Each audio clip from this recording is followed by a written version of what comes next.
Parijana Sahitam Krishna Chaitanya Devam Shri Radha Krishna Padan Sahagana Lalita Shri Vishakam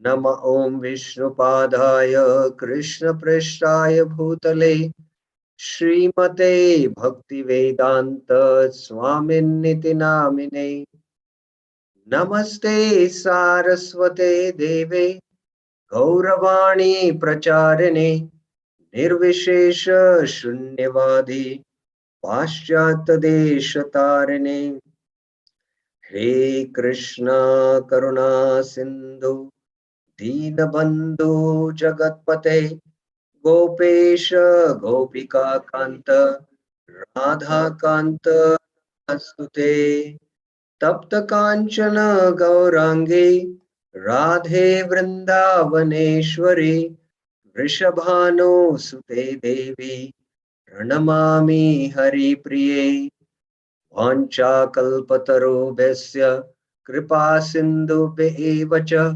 Patitanam Pavanebhyo Vaishnavebhyo Namo Namah Jai Shri Krishna Chaitanya Prabhu Nityananda Shri Advaita Gadadhar Srivasadi Gaura Bhakta Vrinda Hare Krishna Krishna Krishna Hare Hare Hare Rama Rama Rama Hare Hare Hare Krishna. So welcome back to our Bhakti Shastri discussion on the Bhakti Rasamrita Sindhu, the nectar of devotion summary study as Srila Prabhupada entitles. We have been practically in the last part of the discussion of the Sadhana Bhakti series, which is the second wave of the Eastern Division. In the last few classes, we have been seeing scriptural proof for the 64 Angas and the 5 potent limbs, how they are special. We saw that although it is a repetition, but it is not just mere repetition, there is a lot of emphasis. And what it means, we had an elaborate discussion while discussing the scriptural proof for the 5 potent limbs. After discussing the scriptural proof for the 5 potent limbs, then Rupa Goswami, out of his own ecstasy, composes beautiful verses, 5 verses glorifying the 5 potent limbs. That is also what we saw in the last class. And at last, these 5 potent limbs can bestow one Bhava Bhakti. So that was what has been the discussion, if you remember, in the last class or last few classes, you can say. So the glorification of these 5 potent limbs, we saw Rupa Goswami's own verses, like, Murti Darshans, Meram Bhangi, Traya Parichitam, Sachi Vistirna Drishti, beautiful verse. So devotees can try to memorize this or just hear them also. And understanding the glory and the potency of these 5 potent limbs, one should try to practice them. And this can help us to quickly advance in Krishna consciousness. So these 5 potent limbs we have discussed in the last class quite detailed. And there is glorification, alaukik padarthanam, inconceivable power is there in this extraordinary 5 angas. Idrisha alaukik padarthanam is such that it will manifest ya prakashayet, the state of bhava and its object, Krishna. Bhavam tad vishayam chapi at the same time. So understanding this, we should work on these 5 potent limbs. In fact, Srila Prabhupada's entire morning program, these 5 potent limbs are there. There is Sadhu Sangha, there is chanting of the Hare Krishna Mahamantra, Nama Kirtan, then there is deity worship. Those who attend the deity program also, they can get the same benefit. That is Bhagavad Shravan. And then there is Mathuravas in the form of residing in the temple in the morning program. So Prabhupada has given these 5 potent limbs in his morning program. And in fact, if you carefully observe the entire morning program, uh, practically all the 64 limbs are covered. We take Charnamrit, so many, we do Kirtan, uh, and so many other limbs are all included in the 64 limbs in our morning program. So we have finished this discussion, and then it's not that Rupa Goswami is just glorifying these 5 potent limbs. It is confirmed in the Bhagavatam. So he gives all the references from the Bhagavatam. Now, the next theme, there are some small subtopics at the end of the discussion of the second wave, which we will be discussing in today's class. Primary and secondary benefits of performing limbs of bhakti. So let us take this important theme and the next verse of Bhakti Rasamrita Sindhu 1 to 245. 244 was Alaukik Padarthanam. So 245. Kesam chit kvachit anganam yat shudram shruyate phalam bahirmuk pravritte tat kintu mukyam phalam rati. In some of the verses quoted from the scriptures, Kesham chit, some, Kesham means some. Material results are attributed to angas. Kvachit anganam yat shudra phalam shruyate. We saw many verses were speaking about, some inferior benefits. And we were wondering why in Bhakti Rasamrita Sindhu Rupa Goswami is quoting. What is the reason? For attracting persons possessing material consciousness. So these secondary results or Shudra Phalam are mentioned to attract materialists with material consciousness to take up to bhakti.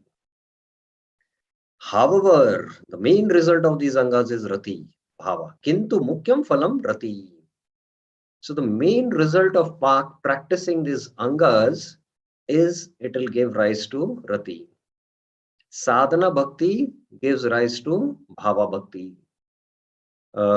Anyone knows where it is mentioned like this, that sadhana bhakti gives rise to bhava bhakti? I just want to ask this question so that to know how much the audience have been following this discussion, what has been given, what has been going on. Where it is mentioned in the Bhakti Rasamrita Sindhu that sadhana bhakti gives rise to bhava bhakti. Anyone knows can raise their hands. Anyone knows can raise their hands, please.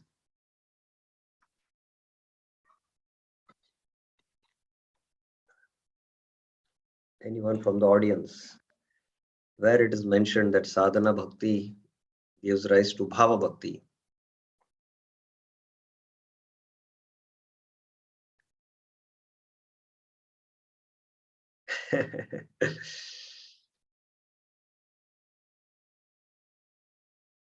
Anyone would like to try at least? What happened? Everyone is mum. We have discussed now sadhana bhakti from last 20 classes, all the 64 limbs, the limbs of Vaidhi sadhana bhakti especially. And it gives rise to bhava bhakti. So where we have come across a definition where it mentioned that sadhana bhakti gives rise to bhava bhakti. Anyone?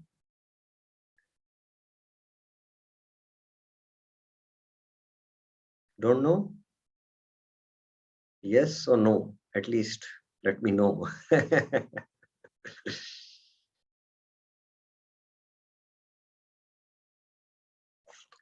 It is the definition of sadhana bhakti. We saw Rupa Goswami's definition of sadhana bhakti. Kriti sadhyat bhave sadhya sa sadhana vidha nitya siddhasya bhavasya prakatyam vriddhi sadhyata. So we forgot the definition of sadhana bhakti. I will just show the verse. It's a very, very important definition. Practically the first verse of second wave it is.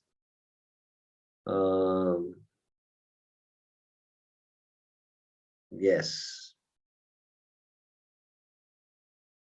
Yes. Kriti sadhya bhavet sadhya bhavasa sadhana vidha nitya siddhasya bhavasya prakatyam vriti sadhyata. Kriti sadhya means action of the senses, which produces a state of bhava. Sadhana bhakti produces bhava bhakti, and that is why it is called as sadhana bhakti. Sa sadhana. So this is where it is mentioned that performance of all these angas is what Rupa Goswami is now saying, that the performance of all these angas, the mukhya phalam is that it will give rise to bhava.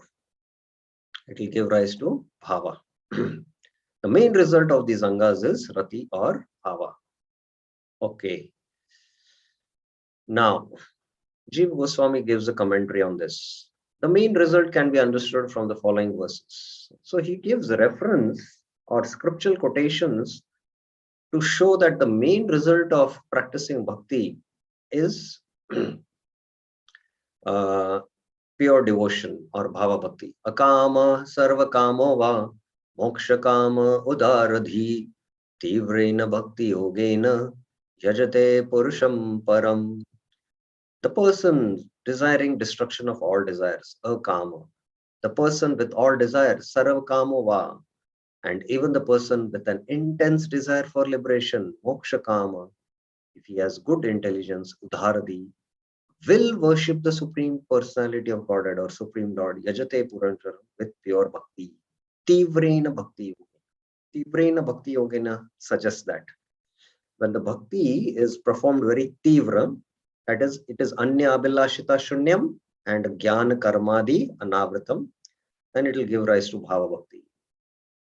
Then the second reference Jiva Goswami gives is from the 5th canto, 19th chapter. Satyam dishatyartitam artito nirnam naivartato yat punam artitayata swayam vidatte bhajatam anicchatam ichha pidanam nijapad pallavam.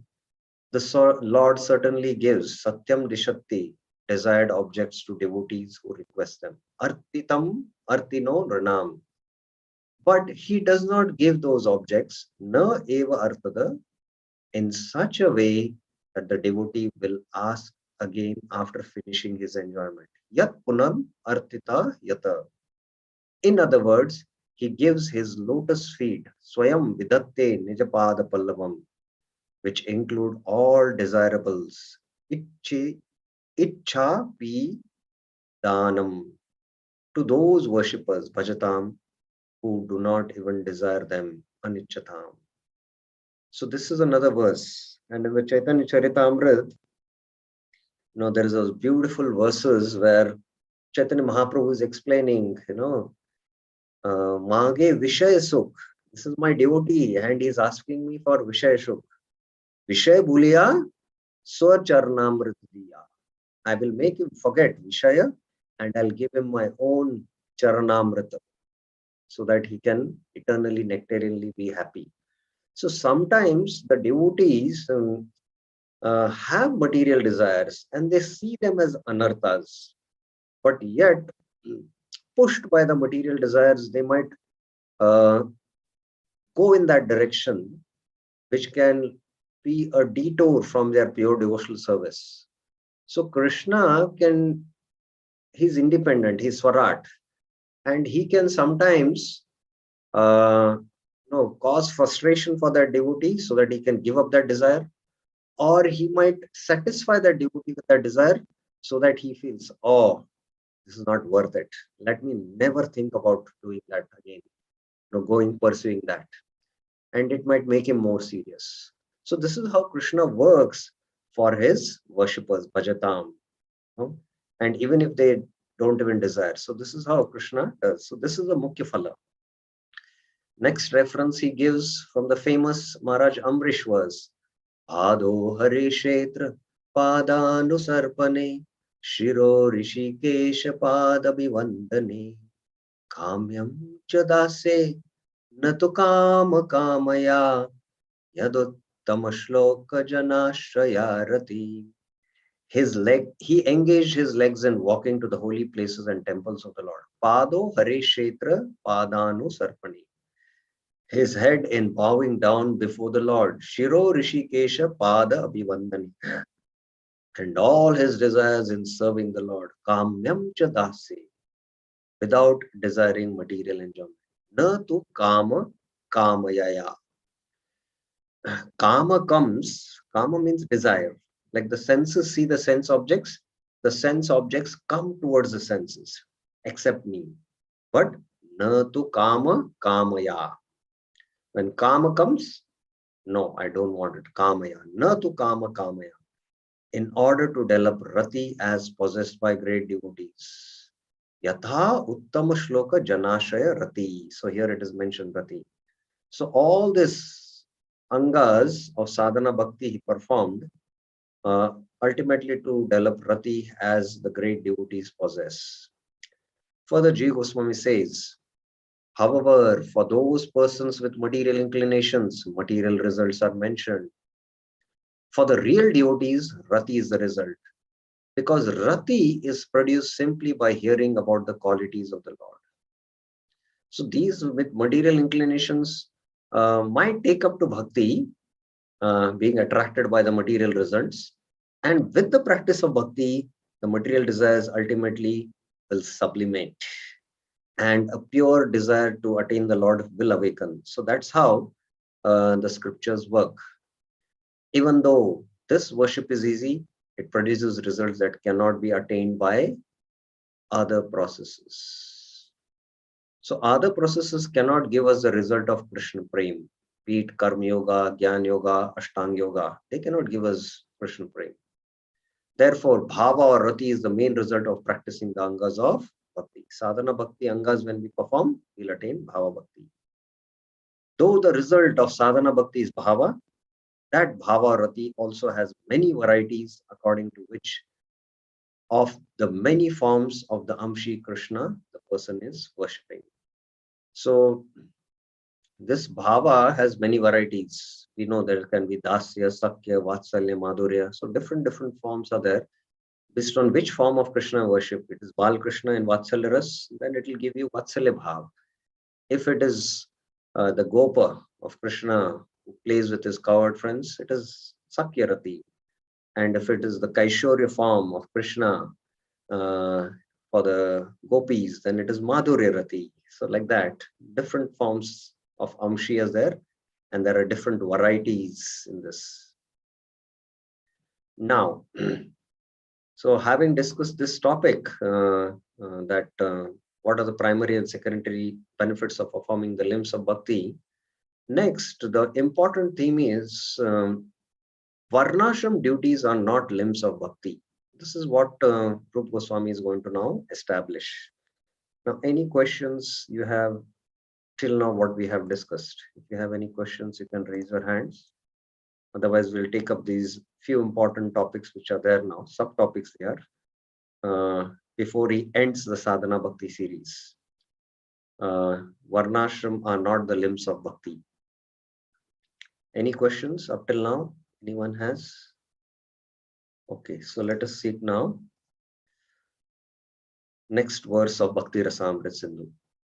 Sammatam Bhakti Vijnanam Bhakti Angatvam Naka Karmanam. The consensus of those knowledgeable of Bhakti. Sammatam. Matam means no opinion, you can say. Sammatam means Samyak Rupena Matam. Perfect conclusion. Bhakti Vijnanam, who are in knowledge of the Bhakti, is that karma. Karma, again, in a bracket, it is Varnashram duties, is not a anga of bhakti. Karma nam na bhakti angatvam. So when we studied the 64 limbs of devotion, there is no limb that, you should perform your Varnashram duties. So it is the consensus of those who have Bhakti Vigyan that Varnashram duties are not angas of bhakti. Now a detailed explanation the acharyas are going to give. Let us see first Vishwanath Chakra Thakur's explanation. Someone may argue as follows. True, there is glorification of all the angas of pure bhakti above all other processes. But Parashar has glorified karma as well. So if you see Parashram Muni, this is a famous verse. Many of you devotees must have heard. Varnashrama Charvata Purushena Parapuman Vishnuraradate Panta Nanyat Tattosha Karanam. It is only by the Varnashram Acharata Vata, that is the Varnashram duties, worshipping the Purushena, who is Para, by all living beings, Pumsa, Vishnuraradate Panta. There is, there is no other path for satisfying the Lord. Na anyat panta tat tosha karanam. Very clearly it has been mentioned by Parashar. How can Rupa Goswami say this? This is what the argument Vishnu Chakravarti puts forward. And then he replies, this Vishnu Puran verse substantiates that karma is a anga of bhakti. For in that verse, there is evident approval for worshipping Vishnu in combination with Varnashram activities. So with Varnashram activities, there is worship of Vishnu. This is evidence from the Vishnu Puran, even by Parashar himself. However, the author states that consensus, sammatam, of those thoroughly experienced in bhakti, the pure devotees, including Parashar, even Parashar is otherwise. So even Parashar also has some other thing to say. Parashar has also said what he has said. Yaggesha Chuta Govinda Madhavananta Keshava Krishna Vishnu Rishikeshat Aha Raja Sakevalam Nanya Jagada Maitre Kinchit Swapnantareshwapi. So this is Parashar saying again in the same Vishnu Puran. Although Parashar has spoken in the Vishnu Puran the same verse, Varnashramacharata, this is in Vishnu Puran 389. But the same Parashar also has spoken in Vishnu Puran 2.13.10. What? O Maitreya. Now, you know that the Vishnu Puran is a conversation between Parashar and Maitreya Muni. So Parashar Muni is addressing Maitreya Muni. O Maitreya, King Bharat, Raja, simply said, Aha Kevalam. What he said? O Yaggesha, O Master of Sacrifice, O Achyuta, Govinda, Madhava, Ananta, Keshava, Krishna, Vishnu, Rishikesha. He said nothing else. Nanyat Jagata Kinchit. Even in his dreams, Swapnantaresha. So he just took the holy names of the Lord and he did and nothing else. This is what further Parashar is telling to Maitreya. Thus, the statement quoted from Vishnu Puran that approves Varnashram as bhakti has been spoken only to encourage those persons who are not qualified for pure bhakti. So here is a secret. This verse from the Vishnu Puran is those who are not qualified for pure bhakti. They are qualified for karma. So based on their swabhava, whether they are Brahmanas, Kshatriyas, Vaishyas, Shudras, they have not yet got the pure faith of Shraddha coming in association with a pure devotee. For them, those who have not developed pure Shraddha and who identify themselves based on the Varna and the Ashram, for them this has been mentioned. Has been spoken only to encourage those persons who are not qualified for bhakti. They are not qualified for bhakti. So here King Bharat was qualified for bhakti. So that is why you see he was only taking the holy names of the Lord. Now he gives a scriptural proof for this. Yatha ekadasha. Yatha cha ekadasha it is. Chaikayadasha it is become. Chaikadasha means cha ekadashi. It is cha and ekadashi. That is the 11th canto. Now, what is the proof for it? Rupa Goswami is mentioning in the next verse. Tavat karmani kurvita na nirvidyet yavata matkata shravanadova Shraddhayavan na jayate. We have seen this verse, but now again in this context it will become more clear. One should continue to perform the daily and periodic varnashram duties. Tavat karmani purvita. Tavat means as long as. He should continue. Karmani. Karma is varnashram duties, and there is daily and periodic. Daily is nitya and naimittika. Periodic is naimittika. Until one actually becomes detached from material sense gratification. Na nirvidyeta yavata. And develops faith for hearing and chanting about me. Mat katha shravanado va shraddhayavan najayate. So this is the reference he gives. Now let us see the explanation again of Jiva Goswami, then it will become more clear. This verse explains the circumstances in which the performance of varnashram is applicable. So, where the performance of varnashram is applicable? Because one should perform varnashram duties until one reaches detachment from enjoyment. So we know in the varnashram system, there is following the path of the Vedas. There is the first level, which is karma kanda, where we want to enjoy in this world, in heaven, but we follow religiously the path of the Vedas. Then there is a higher level, which is called as Nishkama Karma Yoga. We understand that even heaven is part of this material world, and the soul belongs to the spiritual atmosphere, and I cannot be happy in this material atmosphere. I have to get out of this world. So liberation becomes the goal. So I perform, my duties with detachment.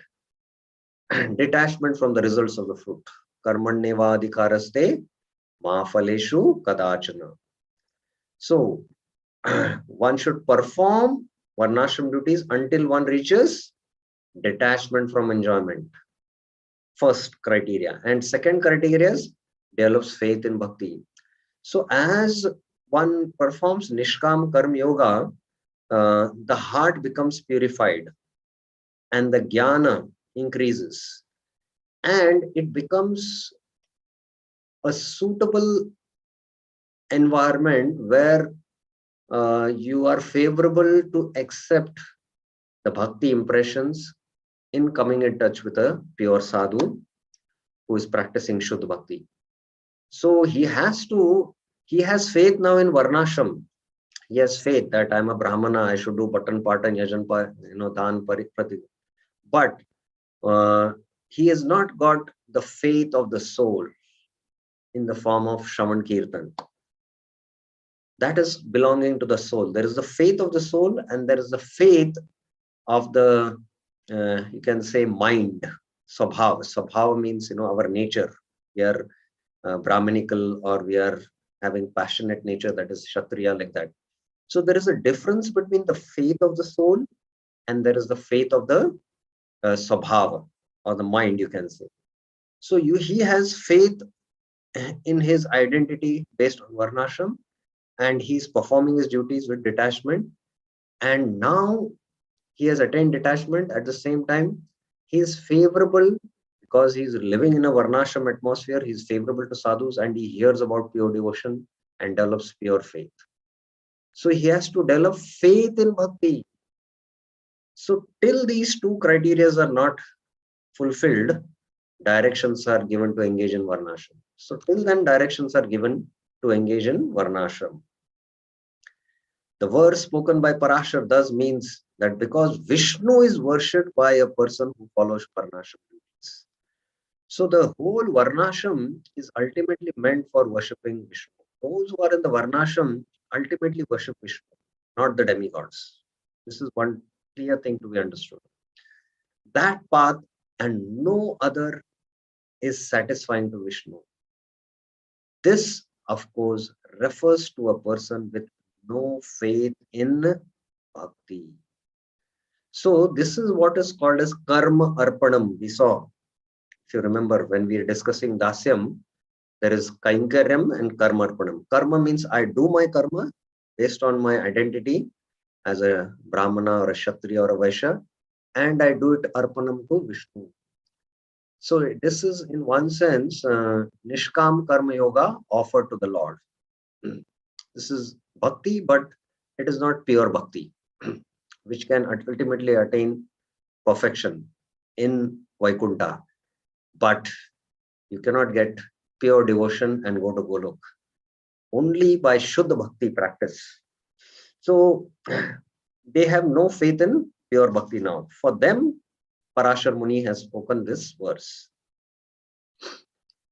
Now, further, Parashar also says, Sahanistan mahachidram samoha sacha vibhrama yan muhurtam shanam vapi vasudevam na kritayet.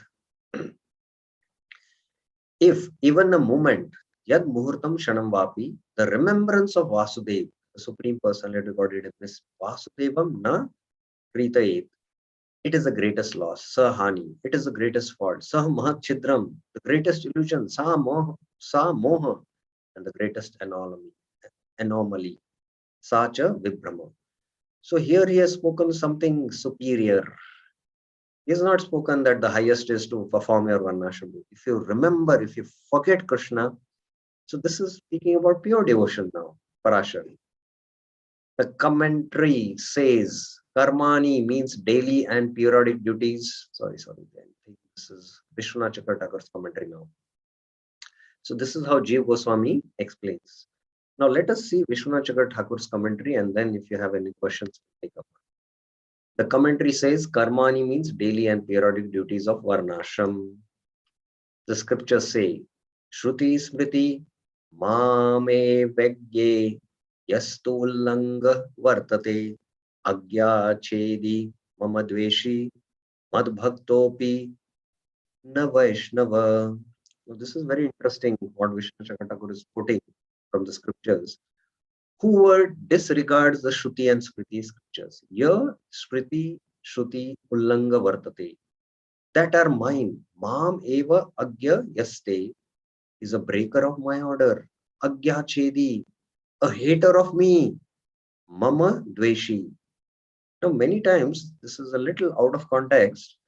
Many times when we meet some people, they are not practicing devotion. They say, I don't know, I love Krishna. I really love Krishna. But if you are not following the rules and regulations given of Vaidhi Bhakti by Krishna, then you are actually a hater of Krishna. So how we can know that we can love Krishna? By how much we meticulously try to follow the rules and regulations given by Krishna. That is for sadhana bhakti.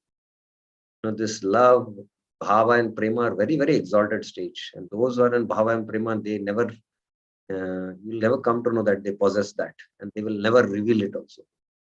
So this is all mere imitation, especially mere sentimentalism, I can say. Bhavuk, bhavuk we say. So here it is mentioned, a hater of me, Mama Dveshi. Even if he is my devotee, he is not a Vaishnava. Mad Bhaktopi, a Vaishnava. Krishna is saying something very, very heavy here. So if you disregard the Shruti and Smriti, that means you disregard these Varnashram duties, you're what? You're a breaker of my order, you're a hater of me. And even if you're a devotee, you're not a Vaishnava, Krishna is saying. Now, Krishna Chakravarti clears. However, this does not apply to the devotee because the devotee is following another order. So he is giving up the lower order given by Krishna and following a higher order. He breaks the first order to perform Varnashram only because he is following another order of the Lord, which is based on detachment from material enjoyment and faith in bhakti. So this is how Vishwanath Chakravarti, this is called as breaking a lesser rule for higher purpose. Breaking a lesser rule for a higher purpose. So when Krishna tells in the Bhagavad Gita, Sarva Dharman Parityajya, give up, your Sarva Dharman, give up all other dharmas. That means you give up Varnashram Dharma, you give up Sanya, Ashtanga Yoga Dharma, Jnana Yoga Dharma, Karma Yoga Dharma, Mamekam Sharanam Vraja. but perform this higher dharma. What? Ananya Bhakti, pure devotion to me. So you're breaking the first order, but you're performing another order of the Lord. So like that, there is no fault from the devotee side. So I hope the devotees are clear about this. So this is how Varnashram is not the limbs of bhakti. Rupa Goswami discusses. Prabhupada doesn't go deep into this discussion, but it is important for us. We are already in chapter 14, and we are just entering chapter 14 now. Only two paragraphs Prabhupada devotes here, and not much is there, but 2-3 verses is what we have discussed up till now. So any questions you have regarding Varnashram, not the duties or angas of bhakti? Yes. Yes, Mataji. Hare Krishna, Prabhu, Dandavat Pranam. Prabhu, I wanted to check, when the Kurukshetra war was going on, Krishna tells Arjuna, okay, this is your Varnashrama dharma. To do as a Kshatriya, you have to fight. And he followed the instructions of Krishna. So, means, though he was following his Varnashrama dharma, and trying to please Krishna by that activity, so that is a pure devotion, right? When you are following your dharma and trying to please Krishna when following that. So I did not, I'm not connecting. Yeah, I got your question. First thing is, many devotees have this misconception. Now I will ask you one question, and all have to answer, whether you know or don't know. You have to answer. Now, Arjuna is a Kshatriya according to Varnashram Dharma. He is doing his Kshatriya Dharma. Based on his Kshatriya Dharma, he wanted to fight. But he decided not to fight, seeing the battle scenario. Now, after hearing the Bhagavad Gita, Arjuna fought the battle of Kurukshetra. Now, Arjuna, did he fight the battle after hearing the Gita based on his Kshatriya Dharma? Yes or no? First you answer this. Yes or no? Okay. I'm getting a lot of answers here. No. Okay. No, Prabhuji. Okay. No, okay. No, he just followed Krishna. No. He did because Krishna told him. Okay, no. Oh, everyone is no. Okay, good. Everyone has understood the Bhagavad Gita quite well. So now I'll ask the question who has said no. Okay, let us see. Okay, Mohan Rup Sham Prabhuji. Why do you say no? And he fought the battle, no? So why are you saying no? No, Prabhuji, he has understood the higher order of submitting himself to Krishna and devoting whatever he has done, whatever he is going to do at a Kshatriya also, he is going to offer it to Krishna. So he has understood that mode. Okay. Yeah. Not still so clear. Okay. Somebody else next. Yes, Lata Mataji also has said no. Yes, Mataji, what is your understanding? Hare Krishna. Actually, Arjuna, even though he fought it, he didn't fight based on that as a Kshatriya. He just obeyed the Lord's order. He was completely surrendered to the Lord, and he did what Lord asked him to do. So yes, perfect. So Arjuna, based on his identity in the Varnashram as a Kshatriya, he did not fight the war. He did not follow his Kshatriya Dharma. but he followed the soul's dharma, paradharma. Paradharma is what? The soul's dharma, that is pure devotional service to the Lord. That is why Arjuna says, I will fight. He doesn't say, Karishye vachanam tava. I will do what you want. You want me to fight this war? Okay, I'll do. The soul is part and parcel of Krishna. And the soul's union with Krishna means it has to dovetail itself according to the Lord's desire. So the Lord's desire was that this battle should happen and Arjuna should fight. So Sarva Dharman Parityajya means he gave up even his Varnashram Dharma. Parityajya, Krishna said, Mamekam Sharanam Vraja. So that means pure devotional service. Pure devotional service means to do whatever the Lord desires. Anya Vilashata Shunyam, this is. So this is what we should understand actually. So it's very subtle, and that is why we have this understanding, we have sometimes this misunderstanding. So it takes some time, few years for us to understand that there is difference between doing, based on the identity of the Varnashram activities, which is actually, it is bhakti, but it is Mishra Bhakti. And in fact, it is not, karma is pradhan in that.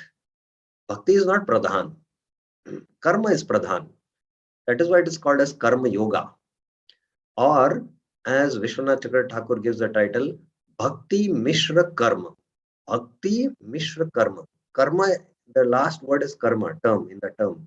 So karma is pradhan, and there is little bit of bhakti. I have to do my duties of a Brahmana. It's not that I have to do my duty as a soul. That is, execute pure devotional service. That is the difference there. So this is a little subtle thing which devotees need to understand. Any other questions? Okay, Mohan Rup Sham Prabhuji. Prabhuji Hare Krishna, Yes. like I heard that Lord Ram will strictly follow the Varnashrama, but not Krishna. How we can understand? Is it true? Come again. Lord Ram always see that everybody is following Varnashrama very strictly, and then if anybody don't follow, he will take severe action, something like that. Yes, yes. Now, not only Lord Ram, even Maharaj Parikshit or Maharaj Prutu, although they were pure devotees, they followed the Varnashram. They followed a Varnashram to set an example to the Praja. First thing. Secondly, not all the Praja can take up to pure devotional service, because everyone is having different impressions based on the Varnashram, and they are conditioned. So all should be taken towards the path of Dharma. So he is to perform even his Varnashram duties to set an example to others. And while he is doing it, he did not have faith that this is my real goal. No, real goal is pure devotional service. He knew that.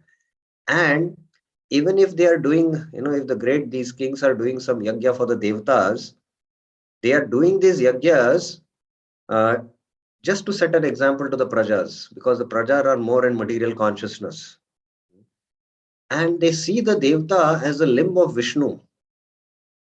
So for them, it is pure devotional service. So their devotion doesn't get covered. Jnana karmadi avrit. It doesn't become avrit, anavritam, because they don't have faith. They directly are, So like that, even the great kings also did that. That is to set an example for others. Karmaneva samsiddhim astito janakadaya lokasangarma evapi sampashran kartumarasi. Or karmeva samsiddhim astito janakadaya. Krishna gives the example also in 3.21, I guess. So like that. Although they were pure devotees, they did not, they did it just to set an example. So in the Varnashram setup, those who have got this seed of pure devotion and internally they are practicing pure devotion, externally they might perform the varnashram duties just to set an example for others. But they are very clear internally that this is not my goal. This is not my real, my real duty is pure devotional service. So like that understanding is there. Like I'll give you one example.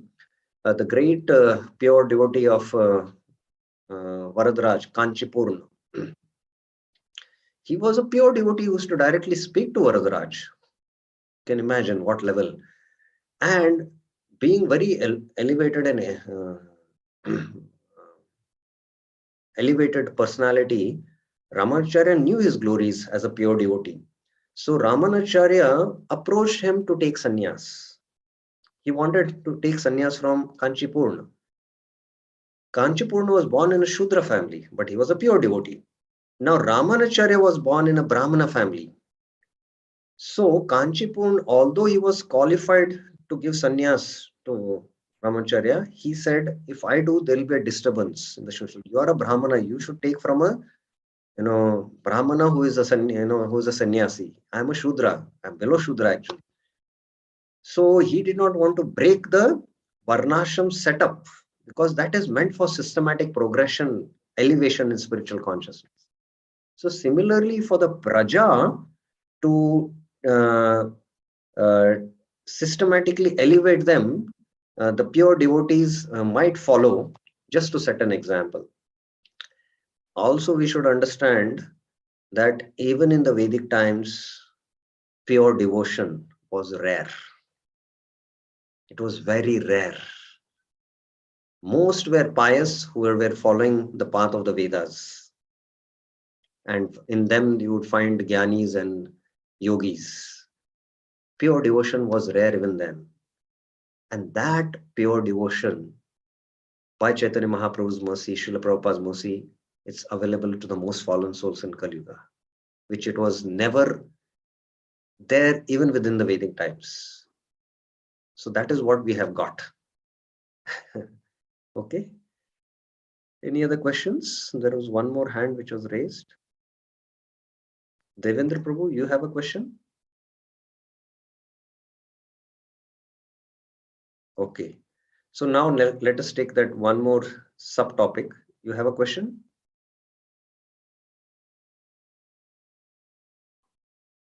No, bro, it got answered.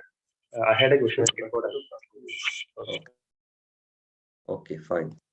So now there is another subtopic, that is Gyan and Vairagya are not the limbs of Bhakti.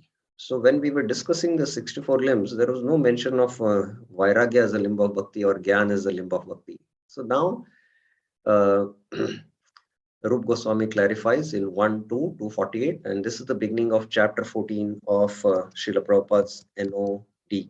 So we are entering chapter 14 now. It's a small chapter. We'll try to finish it today and then start with Raganuga Bhakti. We'll try our level best to finish today. Only few verses. Let us see. Jnana Vairagayor Bhakti Praveshayopah Yogita Ishat Pratamam Eveti Nangatvam Uchitam Tayo. Gyan and Vairagya, Gyan Vairagayo, Dvivachan, plural, are suitable for entering Bhakti. Bhakti Praveshaya Upayogita. They are useful in entering Bhakti, being somewhat useful in the beginning of Bhakti. Ishat Pratamam Eva. But they are not considered Angas of Bhakti. Na Angatam Uchitam Tayo. These two are not considered as Angas of Bhakti. Now, let us see Jiva Goswami's commentary. Jnana here refers to realization of Tvam Padarth, Jiva, Tat Padarth, Brahman, and finally realization of their oneness, Tat Tvam Asi. So, Tvam Padarth means I have to realize Aham Brahmasmi, I am spirit soul. You are not the body, you are spirit soul. The second chapter of the Gita speaks about it. Then there is a Tat Padarth. Tat Padarth means that the all pervading Brahman.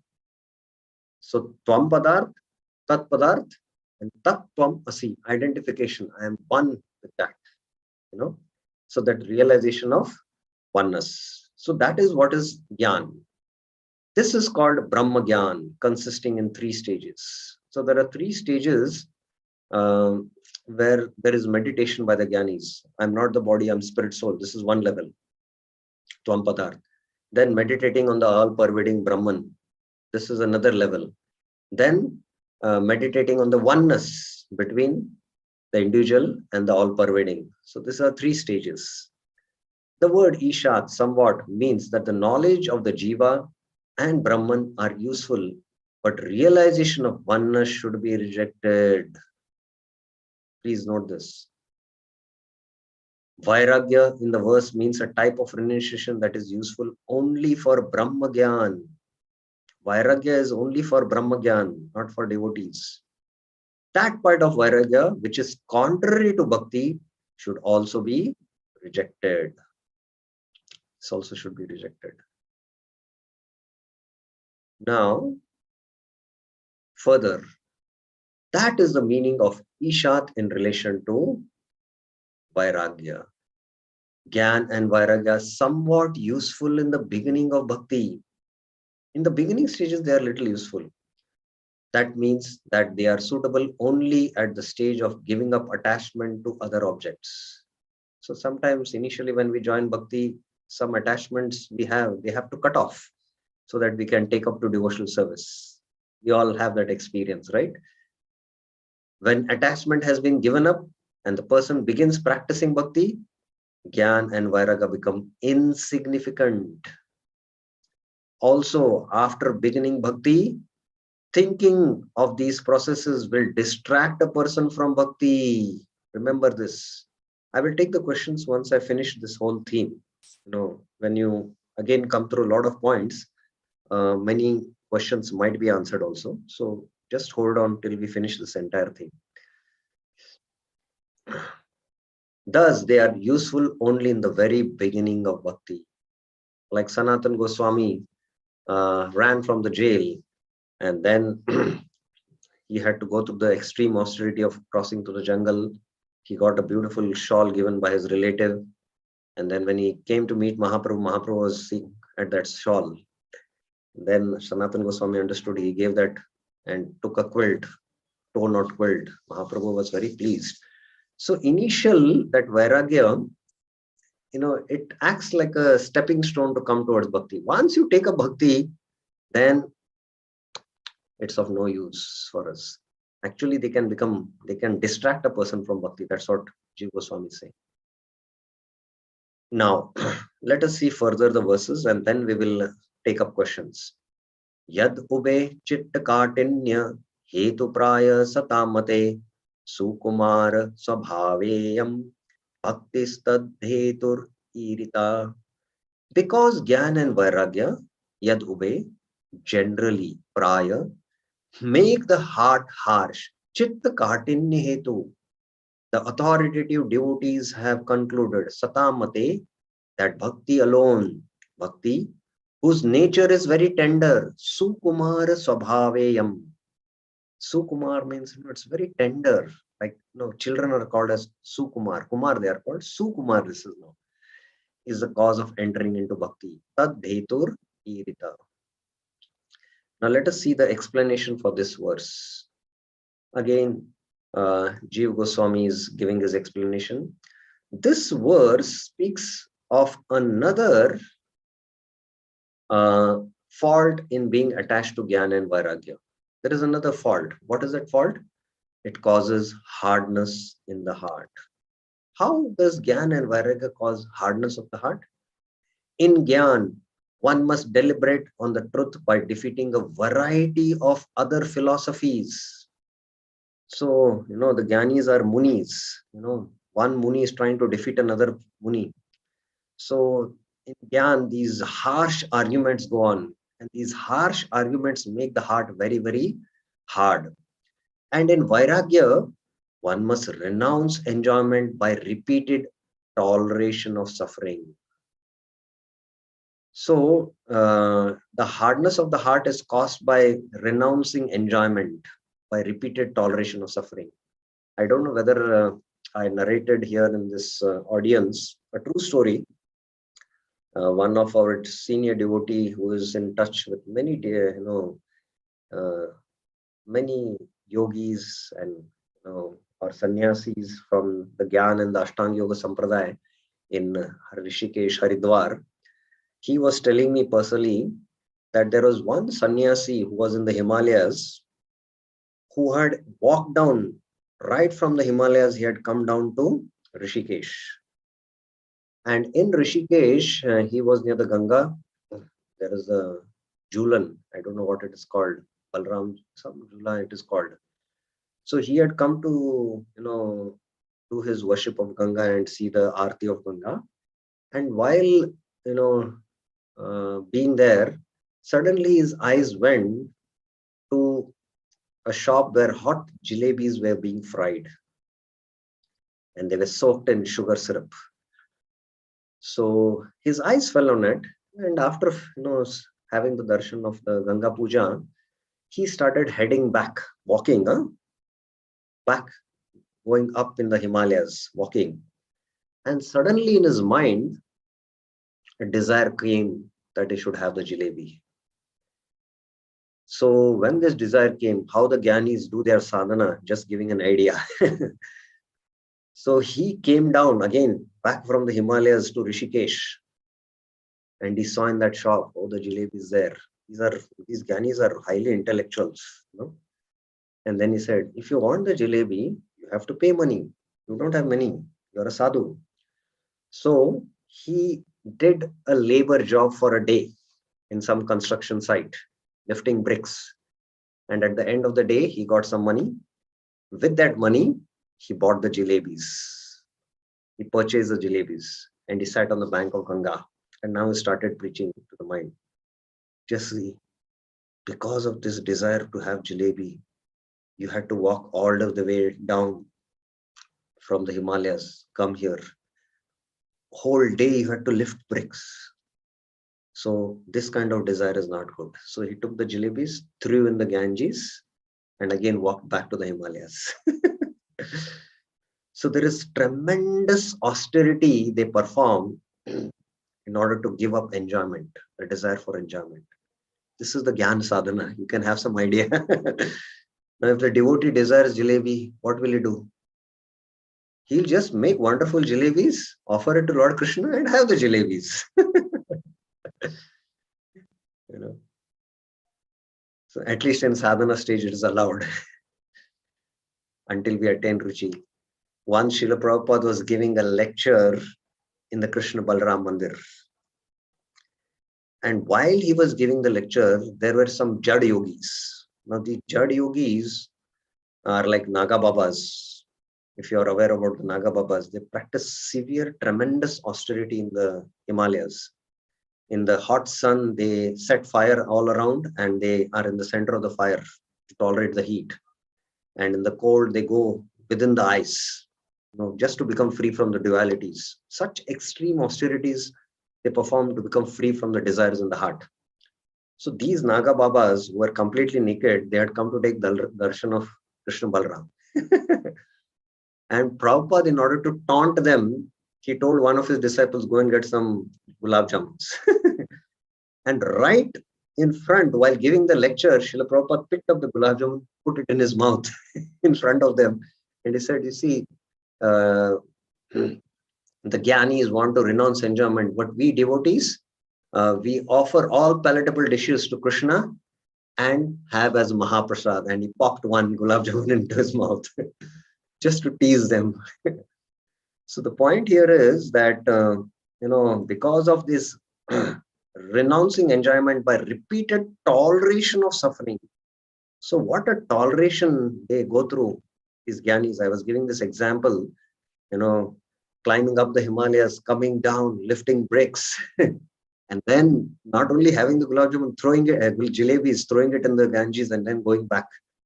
So this is the kind of sadhana, just to give some idea, there are many things. If we come to know what the Gyan sadhana is, then we'll really start appreciating what bhakti is, So it's a very tremendous sadhana they have to practice to become free from these material desires.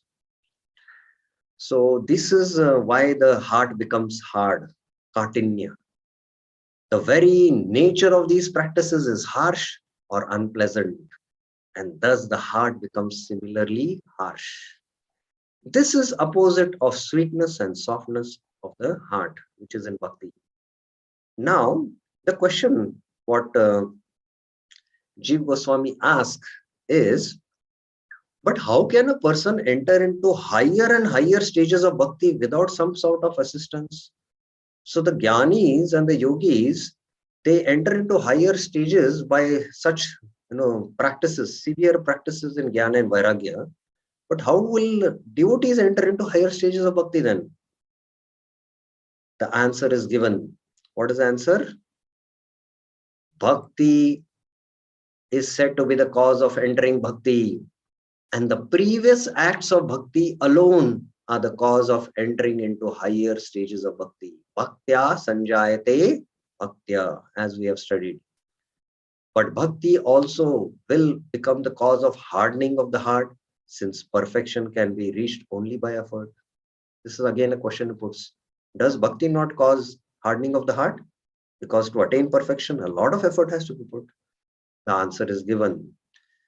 This bhakti, by its very nature, is extremely tender, sukumar, or Navaneet. The heart becomes soft like a butter, and then Krishna comes and steals that heart. Just like Krishna is to do stealing of makhan from the elderly gopis. Because it consists solely of thinking of the Lord's sweet form, qualities, and pastimes. The bhakti nature is thinking about the wonderful sweet qualities of the Lord, sweet form of the Lord, sweet pastimes. So that is why its nature is extremely tender. Therefore, the conclusion is that bhakti should be performed with a desire to make the heart melt in relationship to the Lord. The distinguished devotee Prahlad has stated with emphasis. So what has Prahlad stated in emphasis? Naite gunana gunino mahadadayo ye sarve mana prabhrittaya sahadeva martya adyantavanta urugaya vidanti tvam evam vimrashya sudhiho viramanti shabdhat.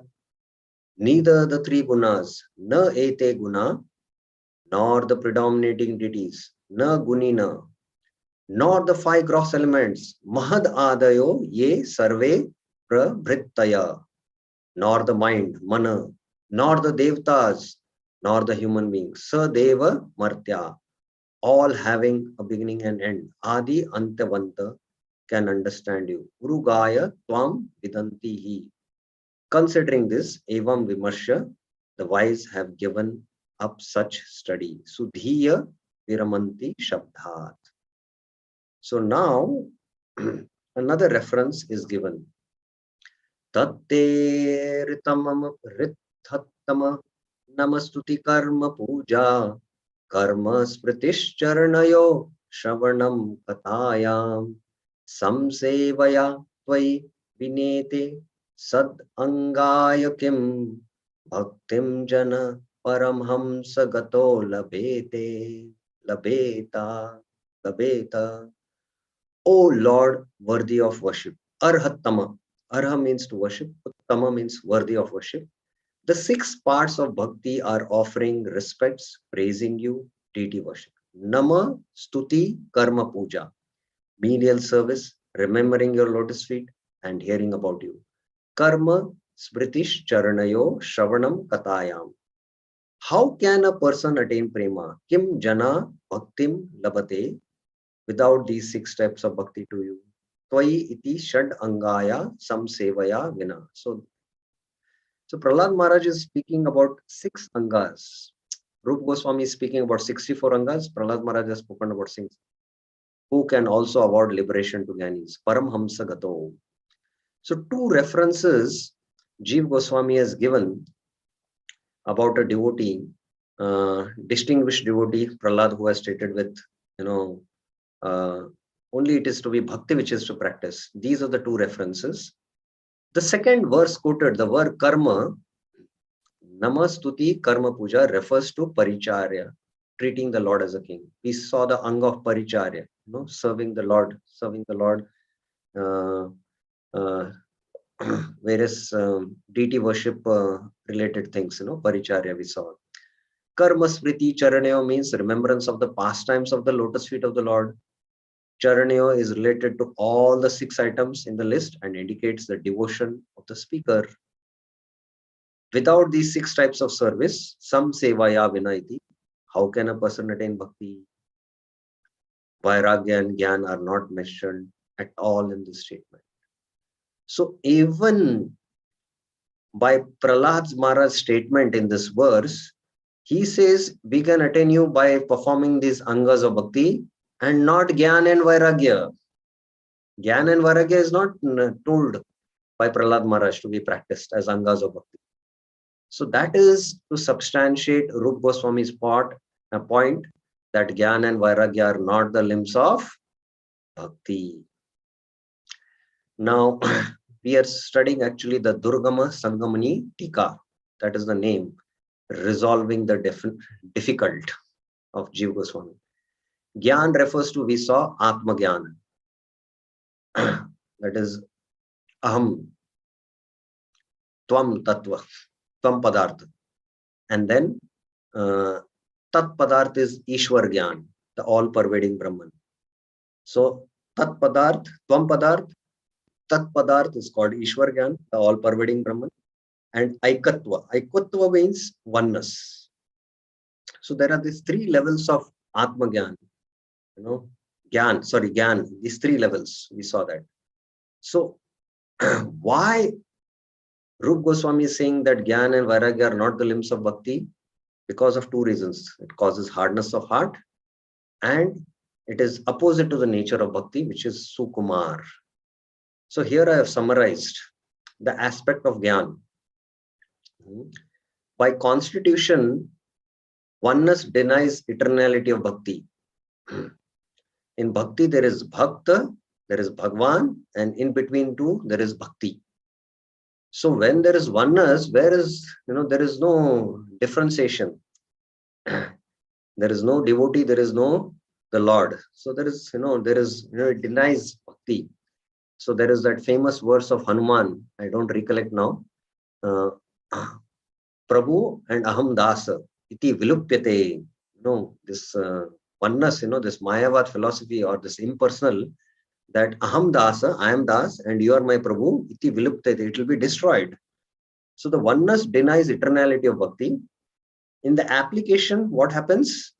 It is hardening of the heart, because there is of harsh arguments and repeated toleration of suffering. By practice of Vairagya to give up sense objects, the heart becomes very hard. And designation means destination. You become, there is merging, there is the end of bhakti. So that's why it is called as this Kaivalya is Narakayate. It is hellish because it ends devotion there. So these are the adverse effects of these aspect of Gyan, which that is why Rupa Goswami is mentioning. So now I will take questions and then go to the references to establish Gyan and Vairagya not of the limbs of bhakti. Rupa Goswami is going to give now some references to substantiate his point. So there is one question now. Yes, Prabhuji. Hare Krishna. Yes. Prabhu, as you said, Jnana and Vairagya are not limbs of bhakti, and Vairagya is important only in the preliminary stages. But we see that we have verse in Chaitanya Charitamrita, Mahaprabhu Bhaktagane Vairagya Pradhana. And also we see Rupa Goswami and Raghunath Goswami doing extreme austerities. So how we have to understand that? Okay. So I will come to that in the next verses. It will become clear, and then I will again add some points if still things are not clear, because now when he gives the references, that time it will become more clear. But just one point I'll make. Bhakti to the Supreme Lord, where there is attraction for the Lord, natural detachment will happen. Vairagya is a byproduct. Vasudeve Bhagavati Bhakti Yoga Prayojita Janeti Ashu Vairagyam Jnanam Tad Ahetukam. So Jnana and Vairagya are natural byproducts. Now here, what it means, when we have this discussion of the next slides, it will become very clear. So hopefully that discussion will clear or will give you much more clear understanding. If it is not giving you much more clear understanding, still you have something specific to ask, then again you can raise your hand. So maybe I think I should continue the discussion, and then devotees have questions, we'll take up. Now the first reference, let us see. Tasman mad bhakti yuktasya yogino vai madatmana na jnanam na cha vairagyam prayo shreyo bhavet iha. Krishna is specifically saying in the Uddhav Gita, na jnanam na vairagyam. Just by my bhakti, you will attain. Therefore, tasmat means therefore. So he is concluding something. So in the previous verses, there must be some discussion. And now in this verse, 31st verse, he is concluding tasmat. For a devotee engaged in my loving service, yogino mad bhakta yuktasya, mad bhakti yuktasya, with mind fixed on me, mad atmana, the cultivation of knowledge. Very clearly, it is impersonal knowledge. This is not bhakti sambandhit gyan. This is knowledge of impersonal Brahman. And renunciation, jnanam cha vairagyam, is generally not the means of achieving the highest perfection. Na prayo shreyo bhavet, within this world. So, very, very clear reference from the Uddhav Gita. Now let us see. The goals of Jnana, Vairagya and other processes are achieved by Bhakti alone.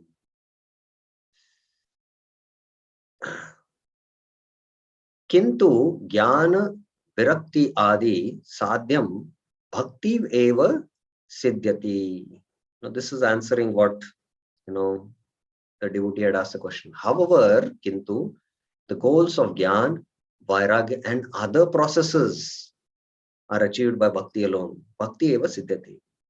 The goal of Jnana is liberation. The goal of Vairagya is Jnana. These are achieved by Bhakti alone. Liberation in the form of special liberation we get. That is, in Vaikuntha, and for Gaudiyas, those who practice pure devotion, it is Golok. And Jnana is what? Not it is Brahma Jnana, but it is the highest Supreme Brahman Jnana. That is, in relationship with him in rasas. So that is Bhakti Sangam, Bhagavad Jnana. It is Bhakti Sambandhit Jnana. It is. Now the second reference given that the goals of Jnana and Vairagya are achieved by Bhakti alone. This is again a verse from the Uddhav Gita. Yad karmabir yad tapasa jnana vairagayatas jnana vairagayatas chayat yogena dana dharmena sheyobhir itareirapi sarvam mad bhakti yogena mad bhakto labate njasa swargapavargam madhama kadachin yadi vanchati. Everything that can be achieved by fruitive activities, penance. Yat karma bir, yat tapasa. Knowledge, detachment. Jnana, vairagya, chayat. Mystic yoga, charity, religious duties, yogena, dana, dharmena, and all other means of perfecting life. Shriyobir itarapi is easily achieved by my devotee. Sarvam mad bhakta labate anjasa. Easily. How? Through loving service unto me. Mad bhakti yogena. This is established in this verse. Now, Krishna puts some condition. If somehow or other my devotee desires, kadachin mad bhakti yadi vanchati. That means the devotee generally doesn't, but if he desires what? Promotion to heaven, What is Krishna speaking? A devotee can desire promotion to heaven. Let us see in what circumstances this is. Liberation or residence in my abode for service. Swargam, Apavargam, Madhamam.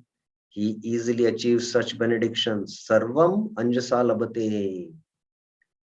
Now let us see the explanation given by the Acharyas and it will become very clear. Itare Shreyobi, this is Jiva Goswami explaining. Itare Shreyobi, by other processes that aim at the highest goal, means bhakti mixed with desires for salokya. This is Mishra Bhakti. By Mishra Bhakti, we can attain salokya. Kadachit yadi vanchati means if a person desires things which are useful for serving in devotion, not that he personally wants to go to heaven and stay there. If it is useful that he can go in the heaven and go and preach there, then he might accept it. Now, examples such Chitraketu enjoying in his airplane given by the Lord, Sukdev desiring to reject Maya, and Prahlad desiring to live near the Lord.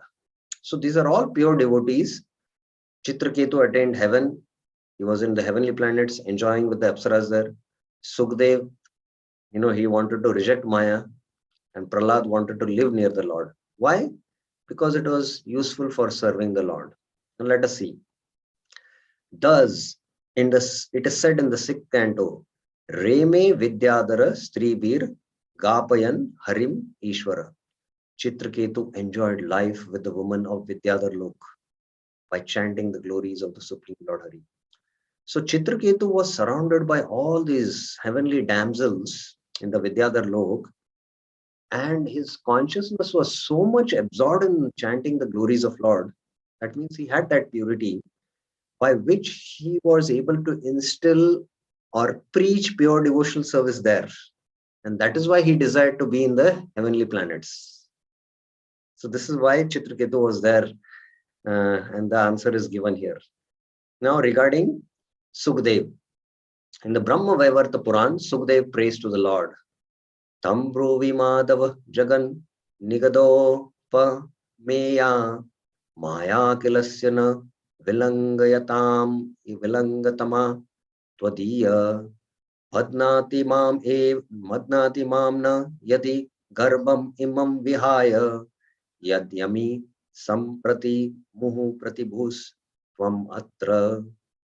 O Madhava, your Maya, Tvadiya Maya, like chains binding the whole universe. Jagat Nigada Upameya is most difficult to overcome by all beings. Akilasya na vilangatavama. If that Maya will not bind me, yadi mam na badnati, I will give up this womb. Imam garbam vihaya and enter the world right now. Yad yami samprati. You are the constant assurance for this. Tvam atra muhu pratibhu. Please tell me, Tambru.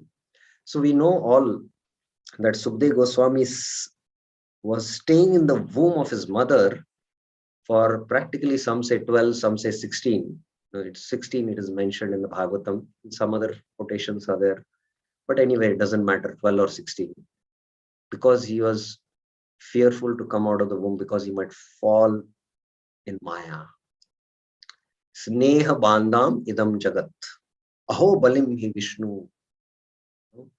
Kashyap Muni is telling his wife, Aditi, when Aditi came, that, all my sons, the Devatas, they are not ruling the heavenly abodes because Bali has now taken over. I want to see my sons back in their post. Kashyap Muni had come performing austerities. This, mother, son, these all relations are based on body, engage in self-realization. No, I want to see my sons, because she had affection for his sons. So that time Kashyap Muni says, Aho Balim hi Vishnu Maya. What powerful is Vishnu Maya? What? Sneha Bandham idam jagat. Everyone is bound tightly by the rope of affections based on bodily concept of life. So I might come out and, being bought in so much love and affection fall in Maya. So Sukhdev did not want to fall in Maya. So he said, I won't. If you assure me, then only I'll come out. So this is how Sukhdev prayed. Then Prahlad, Trastosmi aham kripana vatsala dusarogra samsar chakra kadana grasatam pranita padda swakarmabir ushatama te angri moolam pritopavarga sharanam vayasya kadanu. O Lord, who are kind to the fallen souls? Kripana Vatsala. O Lord, who are kind to the fallen souls, Kripana Vatsala. Excellent Lord, Ushattama, thrown into Pranita, the association of devouring demons. Grasatam, pounds my karma. Swakarma mir baddha. I am afraid. Trastata asmi aham, of destruction. Kadanad, through the intolerable fierce wheel of samsara. Dusaha ugra samsara chakra. When will you call me? Prita vayesa kadanu, to the shelter of your lotus feet. Te angri moolam, which award liberation. Apavarga sharanam. So this was favorable prayer, and that's why Prahlad is, praying like this. Sukhdev is praying like this, and Chitraketu is in the heavenly planets. So if a person desires things which are useful for serving and devotion, that is what is the meaning of kadachit yadi vanchati. Otherwise, pure devotees doesn't desire.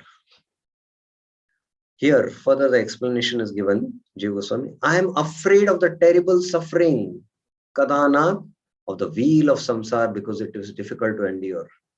I have been thrown to the devouring demons. O most desirable object, Ushatama, being pleased with me, when will you call me to the eternal position at your lotus feet? Tatte angri moolanam vaikunta. So this is actually at the perfect stage of pure devotional service. There are that, we studied in the Bhakti Rasamrita Sindhu, Lalsamai prayers for perfection. So it's not that they have material desires, these pure devotees. No, these are for, they are feeling the separation from the Lord, and they want to, be with the Lord. So that is, that is not, that is part of pure devotion. It is not Anya Abhilashita Shunyam, it falls in the category of pure devotion service. So that is how we should understand.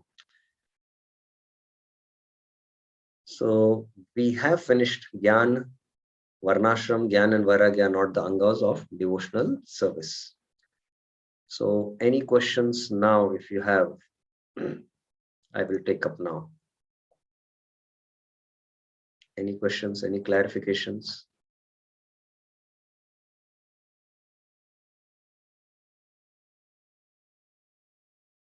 There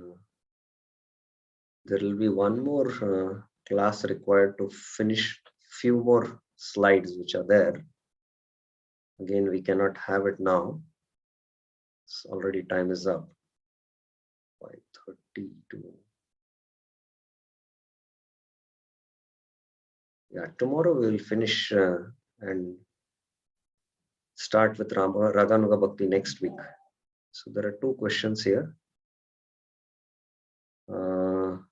Okay, first we'll take the questions, and then any other queries we'll take up later on. Yes, Vaishali Mataji. Hare Krishna Prabhu, when a devotee gives up some of their, like we see in some specific months, Purushottam month or Kartik month, they will follow some austerity, or they will give up something which they like.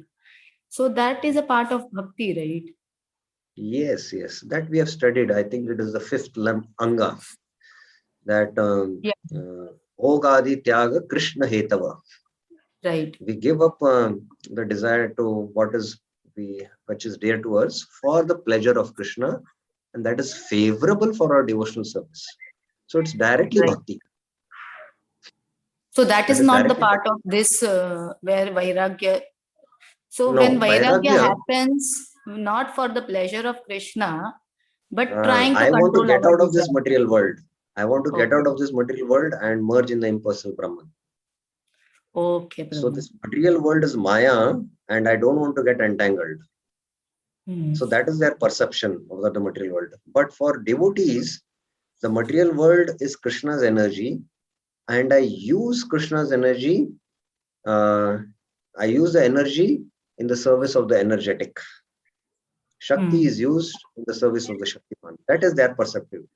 But the Mayavadi's perspective is different. They think this material world is a place of entanglement. Any activity I do, I'll get bound in samsara. So I should not engage in any activity. That's why they renounce the world and they practice the Gyan Marg. So like that, their conceptions are different. Okay, Prabhu. Thank you, Prabhu. Yes, Devendra Prabhuji.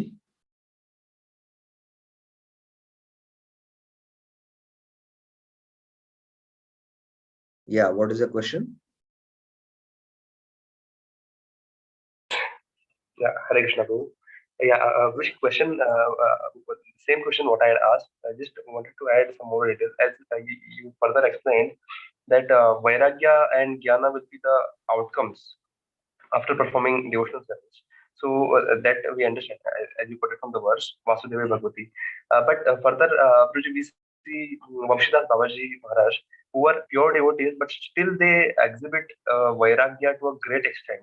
So what is the reason for that? For example, he, in his case, he chastises his stomach if he feels hungry. He chastises his stomach by feeding sand or by eating sand like that. So that is again extreme case of Vairagya. Like the example what you give about the Himalayan yogi who had a desire to eat jalebi. So it is similar to that kind. So how we should understand that? Yeah, this tomorrow when we discuss especially Yukta Vairagya and Falgu Vairagya, it will become clear. Now, for these kind of exalted devotees or those who are in pure devotional service, they are relishing a higher rasa with Krishna, and it is not austere for them just to eat grains which are soaked in water and eat them. They don't feel it austerity because they are relishing something higher. Raghunath Das Goswami was practically in 3 days he was drinking a handful of buttermilk, and when the Vaidya came and checked, he said, "You are eating sweet rice, too much of sweet rice you have eaten." Now at the transcendental platform, he was actually eating sweet rice in the spiritual world. So that type of transcendental consciousness they are into for the devotees. Now, what to speak of these exalted examples coming to our platform? If devotees are eating simple boiled sabzi and rice or chapati, plain boiled sabzi or plain khichdi, a new devotee, who is practicing devotional or is even a few years in devotional, it is unimaginable for him. Oh, this is too much vairagya, he says. But for the devotee who is having it, it is nectar for him because, he's relishing something higher. He's at a different level of in his Krishna conscious practice. So it is because, the Goswamis were, completely in the Shad Goswami Ashtakam, it is mentioned, their chit was completely absorbed in Radha Krishna pastimes. So they were relishing higher rasa. So this it was not an austerity for them, in fact. But the Jnani is what they practice austerity. It is called a Shushta Vairagya, or it is called as Falgu Vairagya. That is not real Vairagya. So because there is denial, and that kind of Vairagya makes a hard heart. But the devotees, what they practice is called as Yukta Vairagya. Tomorrow when we discuss, the topic will become more clear. In fact, there is a subtle difference, which I would like to point out. There is Bhakti Prayas.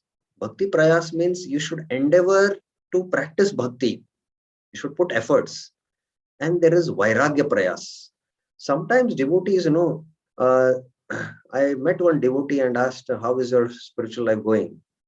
And he started saying that, I get up at 2 o'clock, I eat once a day, I'm doing these austerities. So he was only speaking about austerities. He was not speaking about what other, devotional activities he was doing. So sometimes while practicing devotion, you might subtly do a lot of Vairagya Prayas. So Bhaktivinoda Thakur mentions that this Vairagya Prayas is not favorable for devotion. But Bhakti, with the practice of Bhakti, automatically Vairagya towards this world will come because it is a byproduct. So we should do Bhakti Prayas. We should put efforts more to sit and study Bhagavad Gita, Bhagavatam, and more to chant. So the more the mind is attached to Krishna, naturally detachment will follow. It is natural. When the mind is attached to Krishna, it will be detached from matter. There is no separate endeavor to detach oneself from matter. But in the Gyan path, there is strenuous endeavor to detach oneself from matter, and the mind is not attached to Krishna there. And they are trying to attach themselves to the impersonal Brahman, which is difficult. How I'll have a relationship with the all-pervading sky, That's why that path is called as Kleshu Adhikaras Tesham, Avyakta Asakta Chetasam, Avyakta Gatir Dukkam, Dehavadbir Abhapati, 12.5 in the Gita. So there is that difference between these two paths. I hope it is clear.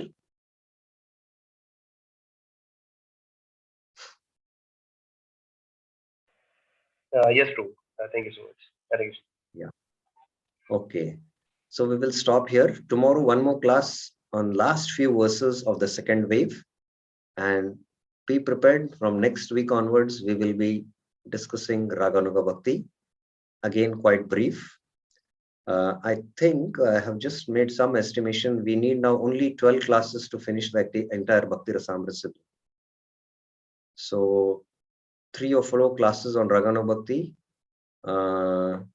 6 classes on Bhava Bhakti, and 1 or 2 classes on Prema Bhakti. Of course, we'll cover the entire syllabus, not to worry about it. So that will finish your Bhakti Rasamrita Sindhu syllabus. So be prepared with the open book assignments. Be prepared for your closed book test. Start reading, and the sloka recitation also. Okay. Thank you very much. Srila Prabhupada ki jai. Srila Bhakti Rasamrita Sindhu ki jai. Shri Bhakti Rasamrita Sindhu ki jai. Srila Rupa Goswami Pad ki jai. Hare Krishna.